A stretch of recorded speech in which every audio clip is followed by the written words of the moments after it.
Ẹ káalẹ́ gbogbo àwọn ọmọ Yorùbá, gbogbo ojúlówó ọmọ Yorùbá, mo kí yín o. Ẹ kú dédé wò yìí. Oore ọ̀fẹ́ Ọlọ́run kó máa bá gbogbo wa gbé. Pẹ̀lú àánú Olódùmarè, ọba tó dá wa, tó mọ̀ wa, tó mọ̀ wa. Ọlọ́run tí ń jà fún ẹ̀dá yóò jà fún wa. Yóò dẹ̀ gbèjà wa jà. Adániwáyé tó dá ìran Yorùbá tí ò dá wa fún ìyà jẹ yóò dìde láti gbà wá lọ́wọ́ àwọn aninilára. Lákọ̀ọ́kọ́ náà kí n tó máa bá ọ̀rọ̀ mi bọ̀, torí ẹ̀yin Yorùbá lẹ sọ wípé ẹni tó bá lọ ló bá kú. Mo kí yín lórúkọ bàbá Professor Banji Akíntóyè, àrólé Awólọ́wọ̀, bàbá tó ṣojú tó ṣẹ̀yìn, bàbá má jẹ́ ó bàjẹ́ of Yorùbá land. Mo kí yín lórúkọ bàbá yẹn Stephen Adébánjí Akíntóyè. Ẹ máa bá mi tẹ love and like bẹ́ẹ̀ bá ṣe ń wọlé. Bàbá mi Abbas Omisha, you are welcome. Mo kí yín lórúkọ Sunday ọmọ Adéyẹmọ Ìgbòho Òòṣà, Kàkàkí Olódùmarè, ààrẹ akọni Oòduà. Mo kí yín lórúkọ Májàsọ́lá, olóore Yorùbá. Ìgbàgbọ́ tèmi tí mo ní nínú Ọlọ́run ni wípé olóore kan kò ní kú sípò ọ̀kà. Mo kí gbogbo ẹ̀yin abiyamọ, mo kí gbogbo ẹ̀yin bàbá wa nílé lájò níbikíbi tí ojúlówó ọmọ Yorùbá bá wà. Mo kí yín ẹ káàárọ̀, ẹ káàsán, ẹ káalẹ́. Kí n tó wá yá èdè yẹn lò according to the time níbikíbi tẹ́ bá wà. Àwọn bàbá wa wípé ọ̀rẹ́ mi tọ́jú ìwà rẹ̀, ìwà lẹ́wà ènìyàn. Èmi ọmọ yín náà ti tún sọ lọ́rọ̀ rí pé ìwà ènìyàn ní ṣàpèjúwe irú tí ènìyàn jẹ́. Ẹ̀yin alágbára ilẹ̀ Yorùbá, látorí ẹ̀yin olóṣèlú, ọ̀jẹ̀lú, ìkàlú, lórí àwọn ọba, those people that we know as Afẹ́nifẹ́re, suddenly they turn themselves to Afẹ́nifẹ́bi. Irú ìtàn wo lẹ fẹ́ kí ọmọ Yorùbá sọ nípa yín? Tí n bá lórí ọ̀fẹ́ máa dárúkọ díẹ̀ nínú yín tí mo bá mọ̀. Àwọn bàbá wa ìgbàanì sọ wípé awálé ayé wa nájà ni. Ẹni bá dẹ̀ lọ sọ́jà, ó fẹ́ lọ ra nǹkan kan lọ́jà ni. Bàbá Fáṣọ̀rántì l'Ákúrẹ́, irú ọjà wo lẹ lọ sí? Ọjà tẹ́ ẹ lọ, irú ohun wo lẹ rà fún ọmọ Yorùbá tí ìran Yorùbá ò fi ní gbàgbé yín láéláé? Ẹ má gbàgbé, ẹnikẹ́ni tó bá lọ sọ́jà ó ní lérò láti lọ ra nǹkan ni. Ó wọ́pọ̀, kò wọ́pọ̀ nínú ènìyàn tó máa lọ sọ́jà pé ẹ jẹ́ kí n lọ wòran bóyá èrò pọ̀ lọ́jà nígbà tí ó ṣe pé wọ́n lọ jó bẹ̀. Bàbá Chief Olúfàlàyé, Àkúrẹ́ náà lẹ́yìn náà wà. Ní ọjà tẹ́ ẹ lọ, kí ni ohun tẹ́ ẹ rà wálé tí ọmọ Yorùbá ò ní fi gbàgbé yín tẹ́ bá lọ tán? Torí awálé ayé wa nájà ni. Ọjà wo lẹ rà fún ọmọ Yorùbá tí ìran Yorùbá ò fi ní gbàgbé yín? Olúṣẹ́gun Ọ̀ṣọ́bà, Àrẹ̀mọ Olúṣẹ́gun Ọ̀ṣọ́bà, ṣẹ́yìn náà mọ̀ pé wálé ayé wa nájà ni. Bàbá mi Jimoh Abíọ́dún, you are welcome sir. Àrẹ̀mọ Olúṣẹ́gun Ọ̀ṣọ́bà, ṣẹ́yìn náà mọ̀ pé wálé ayé wa nájà ni. Ọjà tẹ́ ẹ wá lọ yẹ o, kí ni ohun tẹ́ ẹ rà bọ̀ lọ́jà fún ọmọ Yorùbá that will make Yorùbá not forget you forever, tí ò ní jẹ́ ká gbàgbé yín? Ẹ máa rántí pé àwọn kan ti wálé ayé, wọ́n ti nájà. ayé ò rí títí wọn rò àwọn kan ti wálé ayé yìí wọ́n ti nájà ilẹ̀ ọjọ́ kan ò mọ̀ ká má dárúkọ wọn rí irú ọjà wo lẹ́yìn náà rà fún ọmọ Yorùbá Bísí Àkàndé the former governor of Osun State ṣàṣẹ ẹran ti pẹ́ wálé ayé wá nájà ni tẹ́ bá dẹ̀ ti nájà yẹn tẹ́ ẹ padà lọlé tẹ́ ẹ bá wá lọ tán ọjà tẹ́ ẹ lọ ohun tí ẹ rà bọ̀ nínú ọjà yẹn kí ni ohun tí ẹ rà fún ìran Yorùbá tí ò ní jẹ́ kí ìran Yorùbá ó gbàgbé yín ẹ má gbàgbé àgbẹ̀ lọ sóko ó roko tó ń fọkọ́ pamọ́ lénìí ó tún dọ̀la ó roko tó ó tún fọkọ́ pamọ́ bó ṣe ń ṣe tí ń fọkọ́ pamọ́ nìyẹn tó bá ti parí iṣẹ́ àgbẹ̀ ti wá gbàgbé tán pé tóun náà bá roko tóun nájà tán ọkọ yẹn náà ni ó pa òun náà mọ́ bàbá mi Ṣakiru àṣìṣì yóò dára fún yín Professor Bọ́lájí Akínyẹmí ṣàṣẹ rántí pé ẹwálé ayé wa nájà ni the former Minister of Internal Affairs ọjà wo lẹ́ra fún ìran Yorùbá tí ìran Yorùbá ò fi ní gbàgbé yín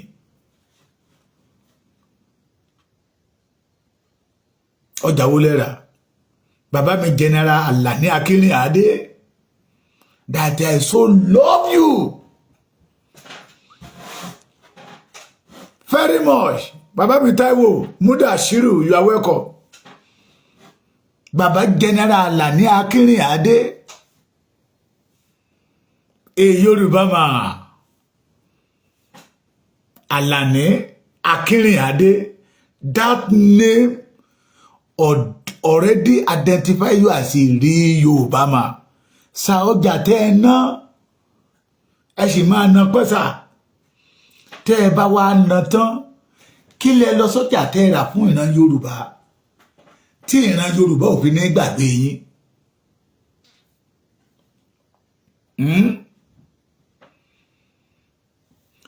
Bàbá Ayọ̀ Adébánjọ olórí Afẹ́nifẹ́re that always go against the will of the Yorubas because of brown envelope ṣàṣẹ rántí pé ẹ wálé ayé wá nájà ni ẹ wálé ayé wá nájà ni o kí ni ọjà tẹ́ ẹ rà fún ìran Yorùbá tẹ́ ẹ bá lọ tó sà tí ó máa mú kí orúkọ yín má kúrò lẹ́nu wa pé nígbà ayé bàbá Ayọ̀ Adébánjọ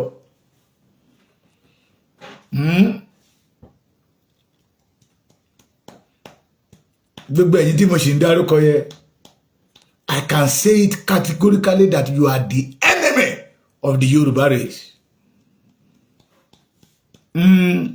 Ìbíkúlẹ̀ Amosu, you are still a young man. Ọ̀túnba Gbénga Daniel, àwọn tí mi bá mọ̀ mọ̀ ń dárúkọ wọn, you are still a young man. Tẹ́ ẹ bá lọ tán, ọjà tẹ́ ẹ rà sá. Tí ò ní jẹ́ kórúkọ yóò kúrò lẹ́nu wa. Bàbá mi mo kí yín sá o. Ààrẹ Afẹ́ Babalọ́lá, Bámòfin of Nigeria. Bàbá dáadáa ẹ̀ṣẹ̀ ìṣọjọ́ ìbí láìpẹ́ yìí. Bí a 96. Kọ́lọ́run kó lọ́ra ẹ̀mí yín fún àṣà. Mo ti ní bá tí lò, ó máa ṣe o. I will continue tomorrow. Níbi tó bá kú dé. Bàbá, ṣẹ́yìn náà rántí pé ẹ wálé ayé wá nájà ní sà. Ọjà tẹ́ ẹ lọ sà, kí lẹ rà wálé? Tẹ́ ẹ fáwọn ọmọ yín, tẹ́ ẹ rà fún ìran Yorùbá, tí ò ní jẹ́ kí ìran Yorùbá ó gbàgbé yín. Bàbá mi Barrister Wọlé Ọlánẹ̀pẹ̀kun. Àtẹ̀yìn olóṣèlú, all the present senator and the former senators. the present House of Representatives and the former, the governor, current governor and the former governors, former ambassadors, the general, major general, lieutenant general, brigadier general, colonel, major, a Yoruba man. Ṣé ẹ rántí pé ẹ wálé ayé wa nájà ni? Kí lẹ mú bọ̀ lọ́jà tẹ́ ẹ lọ that will make Yoruba not to forget you forever. Tí orúkọ yóò máa jà rẹ̀ lẹ́nu wa. Ọmọ olódòdè Bọ́lá Ahmed Tinubu, when you starting the journey of politics, you told us that you are real Afẹ́nifẹ́re. Pé ìran Yorùbá jẹ yín lógún. Pé ìyà ò gbọdọ̀ jẹ Yorùbá níbi tẹ́ ẹ bá wà sá. Ṣàṣẹ ẹ̀nà tí pé wá nílé ayé wá nájà ni. Ọlọ́run jẹ́ ẹ̀nà pé Ààrẹ Bọ́lá Ahmed Tinubu di aṣíwájú Bọ́lá Ahmed Tinubu. Ọjà wo lẹ ń tà fọ́mọ Yorùbá lọ́wọ́ tàbí tẹ́ ẹ rà wálé tí ò ní jẹ́ kí ìran Yorùbá ó gbàgbé yín nígbà tẹ́ bá lọ tán. You turn yourself to enemy of Yorùbá. The agenda of Buhari is to favor the Fulanis. The agenda that Buhari have intention. Bí ilẹ̀ Yorùbá ṣe máa di ti Fúlàní. That is why he opened the gate of the Yorùbá. Tán fẹ́ pa kúkúrú, tán fẹ́ pa gúngùn ní ilẹ̀ Yorùbá. Ọọ̀ni of Ifẹ̀, Ọ̀jájá Ògúnlùsì, olórí aládé gbogbo ilẹ̀ Yorùbá. You are still young, a young king tó wà ní ipò àgbà. The number one, I can call you a number one citizen in Yoruba land. Ẹ ṣe 50 ni. Ẹ tí lo ìdá kan nínú tẹ́ máa lò láyé lágbára àṣẹ Olódùmarè. Ẹ má gbàgbé pé yín náà nájà lọ́wọ́ ni o. Nígbà tẹ́ ẹ bá ná tán, ntẹ́ ẹ̀ ń rà lọ́wọ́lọ́wọ́ ń sìn tẹ́ ẹ fẹ́ kó wálé. Ṣé ohun tí ò ní jẹ́ kí ìran Yorùbá ó gbàgbé yín for life ni? I could remember. In 1990, no, 88, tá bá ń ṣe Oróṣùpá, àwọn bàbá yà máa jókòó tì wá. Mi ò lè gbàgbé yẹn April 17, 1988. Nígbà tí bàbá mi mọ́ tó la ẹnu kó tó orúkọ Adésọjí Adérẹ̀mí. Ọba Ọọ̀ni of Ifẹ̀ Ìjẹ̀ta ló jáde lẹ́nu bàbá mi. The Accusations that will make Yorùbá a number one. Bàbá mi sọ wípé tí bàbá yẹn bá ń lọ tó bá ń gbọ́ pé wọ́n á yan ọmọ Yorùbá jẹ ó lè ná last card owó ẹ̀ sí. Ṣé mọ̀ pé ọ̀rọ̀ ẹ̀ kúrò lẹ́nu Yorùbá lénìí? Kí ìgbésẹ̀ wo lẹ̀yin gbé? Ọjà tẹ́ ẹ̀ ná lọ́wọ́ kí lé ó wà lọ́kàn yín láti rà wálé fún ìran Yorùbá? Ṣé ohun tí ó pa wá lẹ́kún ni àbí ohun tí ó mú inú wa dùn?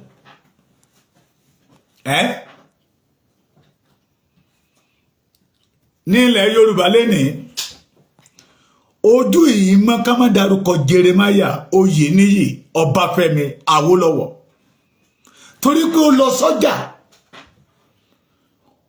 oríṣiríṣi nǹkan ló wà lọ́jà. Awólọ́wọ̀ ra nǹkan tó dára wálé fún ìran Yorùbá: free education,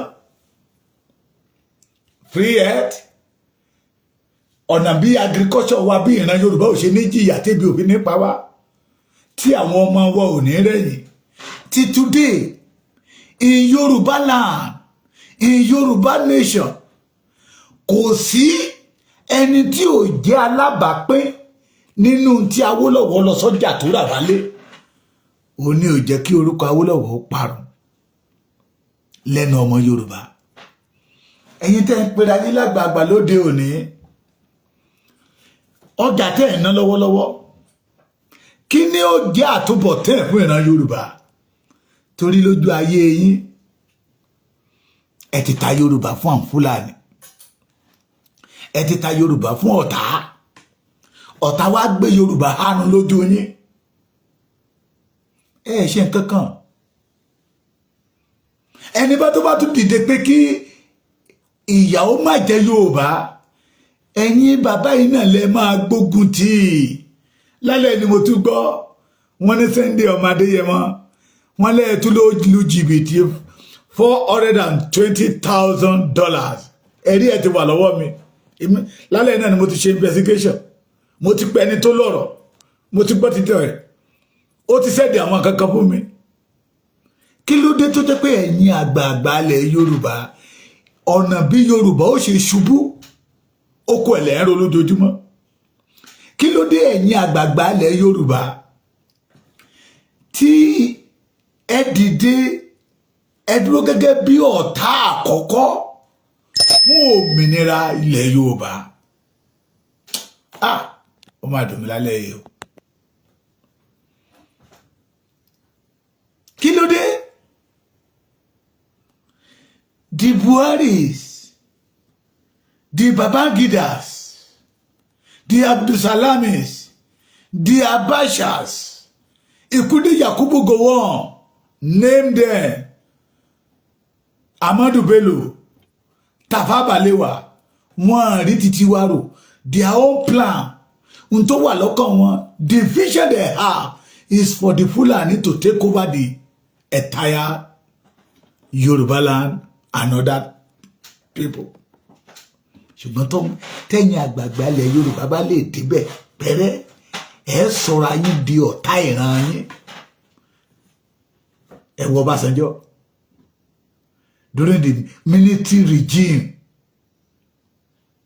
that said that the best candidate will never win election tó dẹ̀ mọ̀ pé election ìyàwó lọ́wọ́ lóhùn ó gbé fún Ṣàgàrí ẹ wá wo second time tó tún padà wá òun náà wálé ayé wa náà jà ní ó dìpẹ́ǹdì ọjà tó ní kálukú yín bá rà wálé ní òní bí ẹlẹ́ ti Yorùbá ó ta ọ̀nà tí ni tí a ó máa rẹ́rìn tàbí lè ta ọ̀nà tí ta sọ wípé ẹni rẹ lọ sí the great Gani Fáwẹ́hìnmí mo ka ìwé bàbá yẹn kan ẹjọ́ tí bàbá yẹn ṣe lọ́fẹ̀ẹ́ fún mẹ̀kúnnù ló pọ̀ jù tí a ò lè gbàgbé pé ní ìgbà kan bàbá kan wá ó ná ọjà ayé yìí ó fi gbogbo ohun tó ní ó fi ran mẹ̀kúnnù lọ́wọ́ ni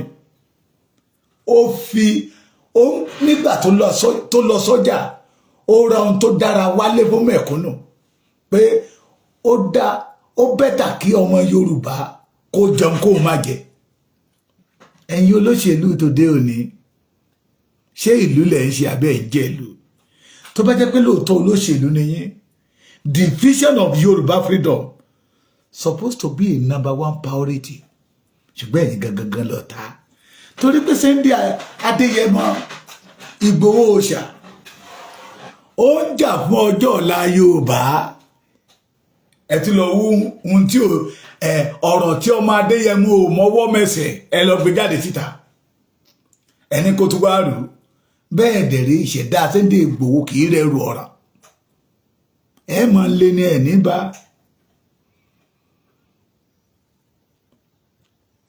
kí ló dé when the Abba Kyari a notorious police officers commit international crime wọ́n ní kí Buhari kó gbé wá ní Amẹ́ríkà Buhari pàdé mọ́ ìgbà tó máa jáde ní sẹ́ẹ̀lì tíjó tìlù náà lọ fi pàdé ẹ̀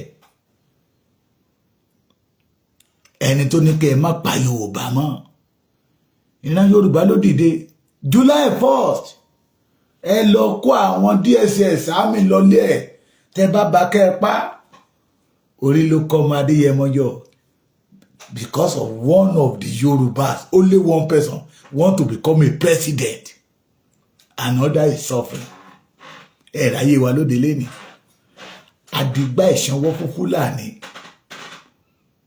tí àwọn bàbá wa Awólọ́wọ̀ lára ọjà táwọn bàbá yẹn lọ tán rà wálé free education free health táwọn bàbá wa tún bù fún wọn bẹ̀ tán lọ mú wọn lábẹ́ ìyá wọn pé ẹ wá kàwé. The current politician of the Yoruba wọ́n sọ Yorùbá di igbá àṣàwọ̀ fún wọn torí lẹ́tà tó máa Adéyẹmọ tó mú lọ sí London pé ìran Yorùbá gbẹ́dọ̀ bọ́ kò nínú ìgbèkùn. He become the enemy of Yoruba leaders. It is because Baba Akintoye said that this time around Yoruba must have their own freedom. He become the enemy of Afeniferes. He become the enemy of Yoruba Council of Elders. He become the enemy of all the governors, all the senators, all the rep. Torí pé ìfẹ́ Yorùbá ò sí nínú ọkàn wọn.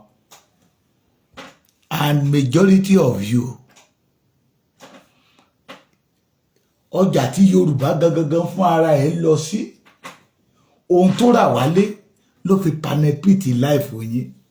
Ẹ máa rántí pé ìran bàbá yín ò lówó rí. The free education tí Yorùbá lọ sọ́jà tó mú wálé ló fi panepiti life yín. Nígbà tí àjàkálẹ̀ àrùn gbé yín hánu, that your mother and your father did not have money to treat you. But torí pé Yorùbá ti lọ sí ọjà, ó ti ra ìwòsàn ọ̀fẹ́ wálé, òun lówó yín sàn. Yorùbá òun lẹ wá ń gbá lójú, lẹ wá ń gbá nímú lẹ́nìí, lẹ sọ Yorùbá di ẹrú Fúlàní. And you turn yourself a number one enemy of Yoruba freedom. A dẹ̀ ń béèrè lọ́wọ́ yín látijọ́ yìí pé what is the achievement of Yoruba inside Nigeria? Ẹ rí nǹkan kan sọ sí. Irú ìtàn wo lẹ fẹ́ ká sọ nípa títí yín nígbà tẹ́ bá lọ? I want you to remember Jeremiah Ọbáfẹ́mi Oyèníyì Awólọ́wọ̀. I want you to remember Pa Adékúnlé Ajáṣin, Uncle Bọ́lá Ìgè, Bísí Ọ̀nàbànjọ. And again, I want you to remember Chief Ake Ọmọboríowó. Ó yẹ kó wà lára àwọn tó jẹ́ pé nígbà tí ọmọ Yorùbá bá jí láàárọ̀ kùtù ká máa sọ̀rọ̀ nípa àwọn Ake Ọmọboríowó. Ṣùgbọ́n lénìí orúkọ wọn ti di ohun ìgbàgbé torí ń tán lọ sọ́jà tán rà wálé fún ìran Yorùbá, ó pa Yorùbá lẹ́kún, kò mú inú Yorùbá dùn. Ẹ̀yin alágbára yìí ni ẹ ti gbàgbé pé ẹ máa kú. Iṣẹ́ tẹ́ bá ṣe lẹ̀, bí a bá bímọ nílé olówó kò ní kó lówó, bá a bá dé bímọ nílé olòṣì kò ní kó tòṣì. Ọmọ Yorùbá ẹ ti rójú ilẹ̀, àtijọ́ rójú ilẹ̀. Ṣùgbọ́n ẹ jẹ́ ká máa béèrè lọ́wọ́ wọn, irú ìtàn wo lẹ fẹ́ ká sọ nípa títí yín nígbà tẹ́ bá lọ? Àwọn tó wà ń bẹ̀ pé bàbá Awólọ́wọ̀ sunkún torí Yorùbá, ó ṣojú mi ni. Bàbá Gani Fáwẹ́hìnmí sunkún nítorí Yorùbá yìí. Bàbá yìí débi kan olóhùn sunkún torí Nàìjíríà, olóhùn sunkún torí Yorùbá. There are a lot of great Yorùbá man tán jẹ́ ká pé táwọn bá lọ bó kí ni ojú Yorùbá ó rí. Ẹ̀yin àgbààgbà tẹ́ ẹ kù lónìí, ọjà tẹ́ ẹ ń lọ tẹ́ ẹ ń rà wálé, ìkorò lẹ́ ń rà wálé fọmọ Yorùbá torí pé ẹ ní kàánú. Kí ni ìkàtẹ́ ní ìmọ̀ wọn tara ẹni nìkan? I told you, Buhari ò ní ìmọ̀ tara ẹni nìkan. Buhari became a president, the number one vision bí ó ṣe máa sọ gbogbo Nàìjíríà dilẹ̀ Fúlàní. The same thing Babangida, the same thing Abacha, the same thing Abdulsalami. Plan tí bàbá wọn Danfodio dẹ̀ ti gbélẹ̀ na wọ́n sì ń gúnlẹ̀ lórílẹ̀ ní tọmọtọmọ wọn yà. ṣùgbọ́n ẹ̀yin àgbààgbà ilẹ̀ Yorùbá, you turn yourself to the enemy of Yorùbá. Ẹ̀já béèrè lọ́wọ́ Tinubu pé kí ni Yorùbá rà nígbà wọn tí ò sanwó, àbí ẹ̀ṣẹ̀ wo làwọn bàbá wa ṣẹ̀? Bóyá nígbà free education bóyá wọ́n deny Tinubu, bóyá nígbà ìwòsàn ọ̀bẹ bóyá wọ́n deny Tinubu, that make him turn himself to become the enemy of Yorùbás. Nígbà tẹ́dẹ̀ ń kàpé ẹlẹ́ẹ̀sọ fún Buhari gbà ẹ lọ́wọ́ ó sọ pé òun ò ní kó náyán orílẹ̀-èdè Yorùbá kéré, ẹ fi Yorùbá gàtẹ̀kùn, ẹ wá ń gbá mà àtòdó òdẹ yín, ẹ wá gbà lé ọmọ Yorùbá lórí. Lọ́mọdé lágbà lókùnrin ń pariwo ìlú le. Mo jáde lé ní ibi tí epo tán sí ààfẹ́ tó bí mẹ́rin ní tí Ọlọ́run yọ̀ǹda fún ìran Yorùbá. Gbogbo ohun tí adániwáyé yọ̀ǹda fún ìran Yorùbá ó wá dùn tó ń fún ìran Yorùbá ní ìnira. Why? Nítorí pé ẹ̀yin àgbààgbà tó dé òní ọjà ìnira lẹ̀ ń rà wálé fún ìran Yorùbá. Ẹ já pàdé lọ́la. Tọ́pìkì yẹn lè ní part 1 dórí 100. I will continue starting mention their name. Màmá akọ́lẹ̀ dáadáa. Ìyá mi Adébọ́lá. Àdùnní. Agbára ìfòkòtò ilé ayé yìí ò ní fòyín lò. Màá tún máa dárúkọ ìlú yín. Àwọn tó ti jáde nílùú yín. Ibi tí mo lọ lánàá ilẹ̀ ṣú kí n tó dé ìlú yẹn. Mo fẹ́ máa fi píṣọ̀ ilé àwọn alágbára àná wọ̀nyí iṣẹ́ tó ṣe é lẹ̀ tó jẹ́ pé táwọn èèyàn bá débẹ̀ lé ní wá kí irú àwọn bàbá ẹ̀ ṣì wà láyé. Màá tún fi ilé àwọn míì tó jẹ́ wípé ilé ẹni bẹ́ẹ̀ eré o wọ́n ti wọlé wọ́n ti ẹlòmíì wọ́n ti tàfẹ́ lòmíì àkútúkú ẹ̀ lọ́nà ọ̀run. Irú ìtàn wo ni ká sọ nígbà títí yìí? Alágbára mámèrò tí Yorùbá sọ pé bàbá ọ̀lẹ. Alágbára kan fẹ́ kú ní Nàìjíríà ńgbà kan tó bá sọ̀rọ̀ tí ààrẹ bá wọlé máa jókòó ni ọdún méje ojúkú. Nígbà tó fẹ́ kú ní London ó sunkún bí ọmọ kékeré ní I don't want to die, I don't want to die. Nígbà tí dókítà sọ pé you have few minutes, ẹ máa kú lọ́jọ́ kan bọ̀tẹ́ bá kú tán ṣé ohun tẹ́ bá rà wá látọjà ṣé àrọ́mọdọ́mọ yín yóò nípa àtìpé nínú ẹ̀? I want you to share. Kẹ́ look back. Àwọn ọmọ Abíọ́lá náà ń jẹ nínú tí bàbá wọn ṣe lénìí ní rere àti ní búburú. Kí lẹ fẹ́ ká sọ nípa títí yín? Ẹ̀yin tẹ́ dúró gẹ́gẹ́ bí ọ̀tá òmìnira Yorùbá tẹ́ ń pè pàdé ọ̀tẹ̀ tíri kìí ṣe payín pọ̀ tẹ́ torí wípé ọmọ kan tẹ́ sọ pé kò kàwé pé púrúùtù ni that said that don't kill my people again.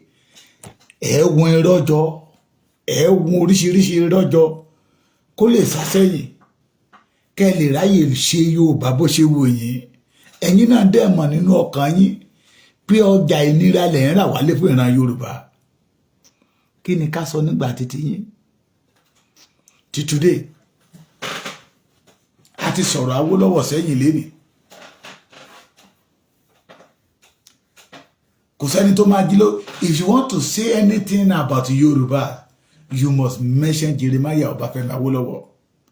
If you want to say anything about old Ondo State, contain Ìlàjẹ, Ìkálẹ̀, Àkókó, Èkìtì, Ondo, Àkúrẹ́, Arigidi, you will mention Pa Adékúnlé Ajáṣin.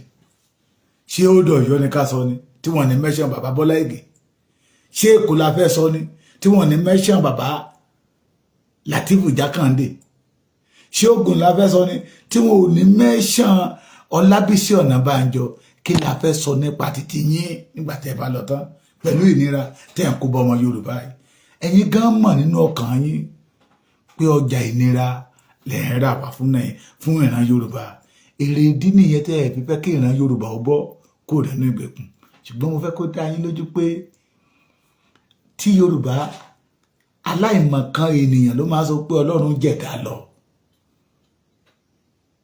Ọlọ́run jẹ̀dá lọ no òun ló mọ̀ wá òun ló mọ̀ wá tó bá dé tó bá fẹ́ mú ẹ̀mí yẹn jáde kó nínú bọ́dì yẹn nobody can say no alámọ̀ ni àwa ni a mọ̀ àrà tó bá dẹ̀ wu alámọ̀ ní fàmàdà ọ̀rọ̀ ilé kọjá Ọlọ́run jù wá lọ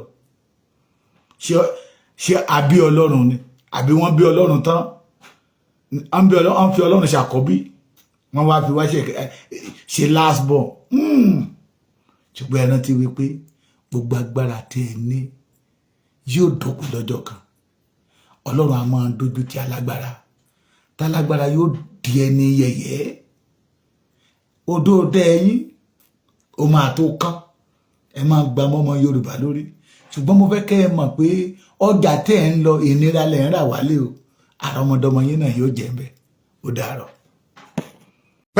pékélé jàgùdù láàrin ọkọ àtìyàwó gbọ́dọ̀ dún ìgbàgbé ó tó gẹ́ ẹjẹ́ tètè tọ́ kó má bàa dẹran nídìí láàrin lọ́kọ-láya ó burú jáì pé ọkọ lùyàwó ẹ̀ bẹ́ẹ̀ ń lu bàrà tàbí kíyàwó fọmọ ó dó tàbí kò kọbẹ̀ mọ́kọ lórí ó bá rí bẹ́ẹ̀ ọpẹ́ ni fún Reverend Mrs. Margaret Ọláwáyé ní Fátúrótì tọ́nà ọba mi lò láti kọ̀wé kan àrà ọ̀tọ̀ tí yóò fòpin sí rògbòdìyàn nínú ìdílé enough is enough on domestic violence lórúkọ ìwé náà gbogbo ẹ̀yin tọkọtaya nídìílé aláyọ̀ àtẹ̀yìn tẹ́ fẹ́ lọ́kọ fẹ́yàwó ẹ tètè máa béèrè fún kọ́pì tiyín ní The Booksellers Limited Ìbàdàn àtìlú Àbújá tẹlifóònù wọn ni 08033229113 àti 08078496332 amazon.com for free shipping àti Indigo Chapter Bookstore lórílẹ̀‐èdè Canada fún àlàyé lẹ́kùnrẹ́rẹ́ ẹ kàn sí www.widowsadvocate.org bó sì jẹ́ bookbookstore.com enough is enough on domestic violence látọwọ́ Reverend Mrs. Margaret Ọláwáyé ẹ máa rà á o.